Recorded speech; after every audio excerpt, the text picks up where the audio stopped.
سانسیں دل بڑا کریں، اگر بیٹا بیاہ دیا ہے تو بیٹا وہ آپ کا ہی رہے گا۔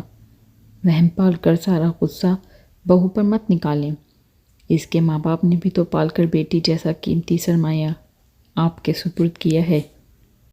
بیوی کو عزت دینے والے شوہر زن مرید عورت کے غلام نہیں ہوتے، بلکہ ایسی عظیم ماں کے فرما بردار بیٹے ہوتے ہیں جس نے اپنی اولاد کو عورت کی عزت کرنا سکھایا ہے۔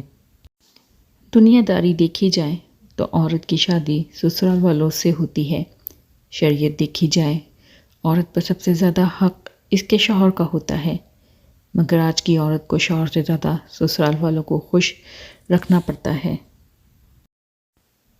کچھ لوگ اپنی بہن بیٹیوں کے لیے تو دنیا کا ہر سکھ چاہتے ہیں، لیکن دوسروں کی بیٹیوں کو لا کر انہیں دنیا کا ہر دکھ دینا ان کا فرض ہوتا ہے۔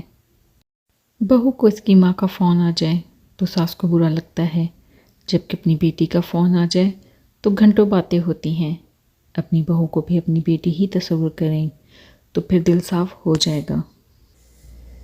بیوی کا جیب خرچ اکثر ایسا ہوتا ہے کہ خاوند سارے پیسے یا تو خود رکھتا ہے یا اپنی ماں کو دے دیتا ہے، جبکہ بیوی کے لیے کچھ بھی نہیں، اور بیوی 10 روپے کے لیے بھی شوہر کے آنے کا انتظار کرتی ہے یا ساس سے مانگتی ہے۔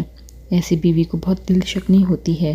بے شک آپ پیسے اپنے پاس رکھیں یا اپنی ماں کو دیں، لیکن کچھ ذاتی خرچہ کے طور پر بیوی کے لیے بھی ہو جس سے وہ اپنی ضروریات پوری کر سکے۔